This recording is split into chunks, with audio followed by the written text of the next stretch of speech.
about 18, 19, and occasionally I would do some TV commercials. Anyway, one day I was doing a job, I think it was for Bailey, and my agent phoned and Pattie Boyd, who is 81 years old, is finally going to tell George Harrison the narrative of her life that she has never shared before. The famed model and photographer is finally breaking her silence after decades of silence, exposing the truth about her marriage to the iconic member of the Beatles, as well as the influence that marriage had on both her life and his life. Over the course of many years, Pattie Boyd has maintained her status as a distant observer, clinging to her recollections of one of the most iconic love tales in the annals of rock history. But now, at the age of 81, she is speaking up to throw light on her time spent with George Harrison, revealing what the general public did not know and what she has learned as a result of everything that has happened. In this heartfelt and unfiltered revelation, Mary transports us back to her time spent with the Beatles, providing us with an understanding of their love, the difficulties they faced together, and the inevitable breakup of their relationship, a life full of travel and change. Patricia Ann Boyd was born on March 17, 1944, in Taunton, Somerset, England. She grew up in a family with a long tradition of service and strength. Her father, Colin Ian Langdon Boyd, was in the Royal Air Force, which meant that the family moved about a lot, both in Britain and abroad. Pattie's wandering lifestyle exposed her to many different cultures and social settings at a young age, which helped her become more adaptable, a skill that would help her in the competitive world of modeling. The early years and family life. After Colin Boyd left the RAF in 1953, the family moved to England, which made Pattie feel more stable. As the oldest child, she was responsible for looking after her siblings, which included her brother Colin and her sisters Jenny and Paula. Pattie's family got bigger when her parents split up and got married again. She got new step-siblings, David, Robert Jr., Claire, and Julia. These mixed family situations helped her develop emotional intelligence, which would later aid her in both her personal and professional life. A fresh start in London. Pattie finished school in 1961 with 3 GCEO-level passes. But she didn't want to be an academic. In 1962, she came to London, which was the cultural capital of the 1960s, and got a job as a shampoo girl at Elizabeth Arden's salon. A staff member from Honey magazine told her there that she should try modeling. This was the start of her brilliant career in fashion. Get famous in fashion. By 1962, Pattie was becoming a big name in fashion. She featured on the covers of big magazines, including Honey, Vogue, UK, Vanity Fair, and Elle, French edition. David Bailey, Terence Donovan, and Brian Duffy were all big fans of her exquisite beauty and natural grace. People loved her fresh, natural look, which was in line with the free-spirited style of the 1960s. She became a cover model for British Vogue in 1964, which was a turning point that made her one of the most famous models of the period, meeting George Harrison. In 1964, Pattie's career took an unexpected turn when she was cast in the Beatles' first movie, A Hard Day's Night. She met George Harrison, the Beatles' lead guitarist, on the set of this movie. The two rapidly became quite close, and the public was fascinated by their friendship. As George's girlfriend, Pattie was thrown into the realm of Beatlemania, where every move she made was watched closely. Fame and power. Pattie became a cultural icon because of her relationship with Harrison and her growing fame. Her face was in a lot of periodicals and commercials for big names like Smith's and L'Oreal.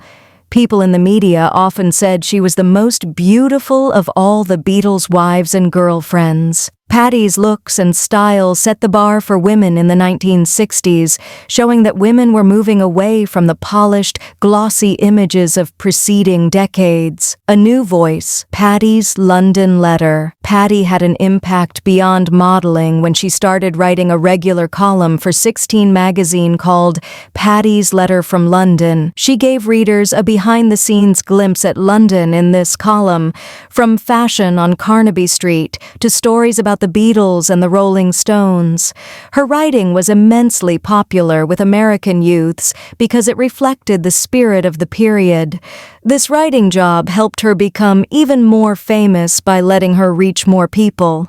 The hidden problems of being famous. Her career was going well, but being famous for being with the Beatles carried its own problems. The continual attention from the media and the pressure of living in the public eye frequently made the glamour fade. Pattie's ability to keep her grace, both in front of the camera and in her private life, helped her deal with the difficulties of being a public figure while still being a successful model and cultural icon. Pattie Boyd's change to business. As Pattie Boyd became more famous, the stress of being in the public eye all the time started to get to her. George Harrison told her to cease writing her popular column for 16 magazine after she got hate mail from jealous Beatles fans.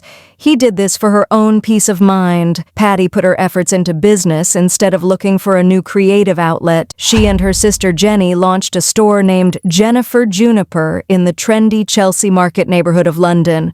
The store focused on antiques, jewelry, and art, which shows that Pattie's interest in aesthetics has grown beyond fashion. Jennifer Juniper, a fashionable center. Pattie was in charge of buying things for Jennifer Juniper. She looked for unique items in markets and galleries, while Jenny ran the store on a daily basis. The store immediately became a meeting place for models, singers, and artists, encapsulating the spirit of London's counterculture in the 1960s. It was a fashionable place for people in the fashion and music worlds to connect, where art and fashion came together in a way that showed how lively the culture was at the time. Changes in the fashion world. Even though Pattie Boyd started a business, her modeling career didn't slow down. She kept working with famous designers in the late 1960s, like Ozzie Clark, who was a big part of shaping the fashion of the late 1960s and early 1970s.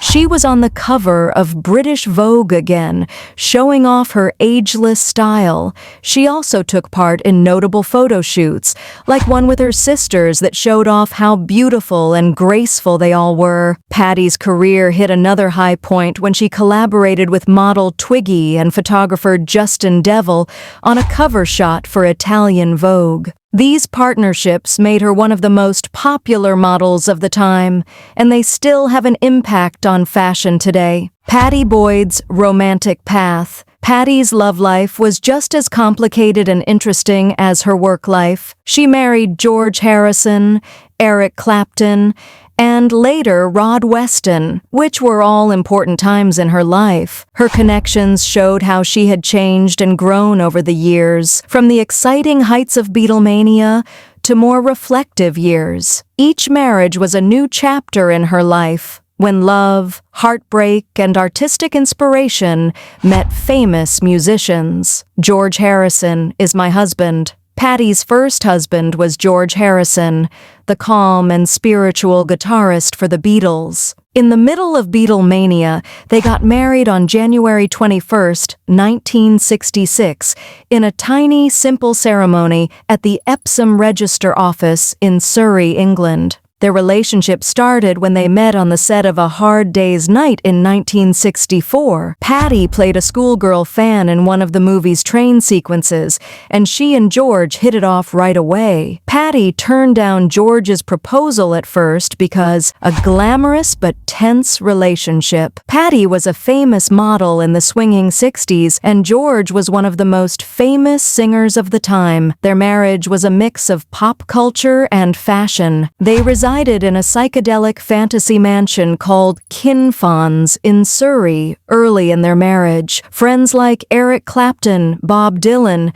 and members of the Rolling Stones often came by, but the stress of celebrity, George's growing interest in spirituality, and the Beatles' breakup started to hurt their relationship. Pattie said that George's growing emotional detachment, which was caused by his deepening interest in meditation and spirituality, made things worse between them. Their marriage became harder and worse because of the problems that came with celebrity, long absences, and cheating. By the middle of the 1970s, they were too far apart emotionally for their marriage to last. George Harrison's separation from the group. Although Pattie Boyd and George Harrison divorced in 1977, the year 1974 marked the beginning of their separation. Despite this, Pattie has always referred to George as her first and greatest love. She was able to carry the profound connection that they experienced throughout her life, despite the difficulties that they encountered in their marriage. Pattie found herself lured into another intense and emotionally charged love story after they had separated, which turned out to be the source of inspiration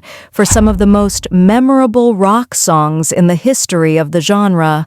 Eric Clapton's romantic involvement. During her second marriage, Pattie wed Eric Clapton, a famed guitarist who was also a close friend of George Harrison. The beginning of their relationship was marked by a number of difficult and emotional circumstances. This unrequited love was the source of inspiration for some of Clapton's most famous songs, notably the eerie ballad Layla, which revealed his misery and passion. Clapton had fallen in love with Pattie when she was still married to George. Pattie initially rebuffed Clapton's attempts for a number of years, despite the fact that she was flattered by his attention. After some time had passed, she conceded that Clapton's enthusiasm was both addictive and overwhelming, and she described his emotional intensity as being on the verge of destroying himself. After the dissolution of her marriage to George, Pattie and Eric eventually tied the knot in 1979, surrounded by their close friends and members of the musical nobility, a union that is both glamorous and turbulent. Their marriage, despite its glossy appearance, was fraught with difficulties. Although Clapton's career was thriving, his struggles with alcoholism and infidelity led to an unhappy personal life for him and his family. In an open and honest manner, Pattie discussed the challenges that come with cohabitating with someone who is battling addiction. Their relationship was frequently marked by agony and disappointment, despite the fact that there were times when they were tender with one another. Clapton's persistent infatuation with Pattie is demonstrated by the fact that songs like Wonderful Tonight and Bell Bottom Blues were influenced by their relationship. The emotional pressure and substance misuse, on the other hand, took their toll, and by 1989, their marriage had completely broken down, leading to the result of a divorce. Despite the fact that their romantic relationship came to an end, the songs that they had written together continued to establish Pattie as one of the most influential rock muses, working with Rod Weston to achieve stability. Eventually, after years of experiencing emotional instability and being the center of attention, Pattie was able to find true happiness in a relationship that was more private and grounded. In the early 1990s, she became acquainted with Rod Weston, a real estate developer. This particular connection, in contrast to her other ones, was not characterized by celebrity or great artistic feelings. Rather, it was characterized by mutual understanding and friendship. Pattie and Rod had a long-lasting relationship, and in 2015, after their relationship had lasted for almost 3 decades, they tied the knot. Following the frenetic years that she spent with two of the most recognized performers in the history of music, Pattie frequently referred to Rod as her anchor, describing him as the person who brought security and normalcy into her life. As Pattie contemplates her feelings for George Harrison, Pattie Boyd, who is now 81 years old, has at long last disclosed the details of her intimate relationship with her first husband, George Harrison. Over the course of several decades, the general public was only aware of a few pieces of their narrative, which included romanticized headlines, song lyrics such as Something, and photographs of a golden marriage during the swinging 1960s. Now that she has gained the experience and maturity that comes with age, Pattie is able to look back on George, the man she once loved so deeply, chemistry, and the emotional intricacies that their marriage brought about. With a gentle voice, Pattie confesses, "I adored George. However, being married to a member of the Beatles was not a fairy tale. Many times it was a lonely experience. It was confusing, and it was full of inconsistencies." On the set of A Hard Day's Night in 1964, where Pattie was working as a schoolgirl extra, she was actually introduced to George for the first time. The following is a vivid recollection of the event. "George looked at me with those shy eyes of his and asked if I would like to go out to dinner tonight. I stated that I was unable to. Despite the fact that I had a boyfriend, he did not give up." Pattie was swept up in the tornado of Beatlemania by the time they started dating, which occurred within a few months. Influence of spirituality and fame on the strain. From the perspective of the entire world, they were the paragon of youth and elegance, the ideal marriage. On the other hand, Pattie claims that George frequently felt the weight of the pressures that come with fame behind closed doors. George, who was only 21 years old at the time, was already looking for something that went beyond celebrity, something spiritual that fame was unable to deliver. The demands of Beatlemania and George's developing interest in spirituality began to strain their relationship in 1966, despite the fact that their marriage was one of the most recognized couplings in the history of music. Pattie experienced a sense of alienation in his new surroundings as a result of George's growing devotion to meditation and Indian philosophy, which caused him to emotionally remove himself. When she thinks back on it, she says, "I tried to follow him, but I felt like an outsider." In the course of the 1960s, George's connection with Eric Clapton introduced an additional layer of complication to the married couple's relationship: the love that Eric Clapton feels for Pattie. Eric Clapton fell profoundly in love with Pattie, and the sentiments that he did not receive in return served as the impetus for the creation of the legendary rock hymn Layla. The upheaval that occurred at that period is something that Pattie remembers. "I loved George, but I was confused and heartbroken. There were periods of time when we scarcely communicated with one another. There was silence within our home, despite the fact that fame was all around us." Pattie's life was irreparably altered as a result of George's alleged extramarital affairs, which included one with Ringo Starr's wife, Maureen. She freely acknowledges, "I had the impression that my marriage had lost its soul." Pattie remained steadfast in her commitment to George, despite the emotional gap that existed between them. When it came to being himself, he possessed a soft and compassionate attitude. He had a spark in his eyes that I will never forget, and it was always there whenever he played the guitar or talked about God. Pattie took the difficult decision to leave in 1974 when the emotional strain had reached a point where it was too much to bear. Her reflections include the following: "Leaving was one of the most difficult things I've ever done. Part of me still loved him deeply, but I needed to find myself again." Restorative and forgiving healing. Pattie and George continued to communicate with one another during the course of their relationship,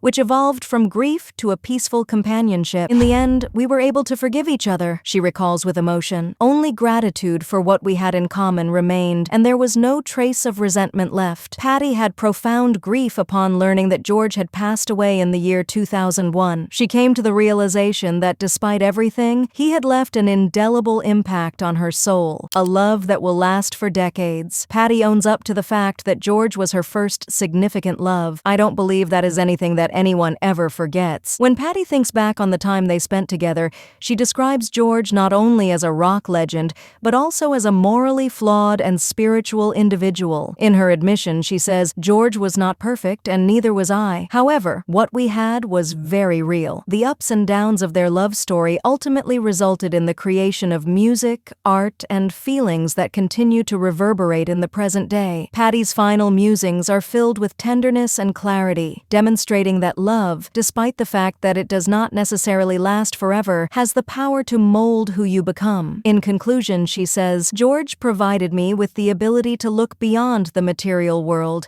and to seek peace within myself. For the entirety of my life, I have never forgotten that lesson." Please like this video and subscribe to our channel and hit the notification bell for more videos like this.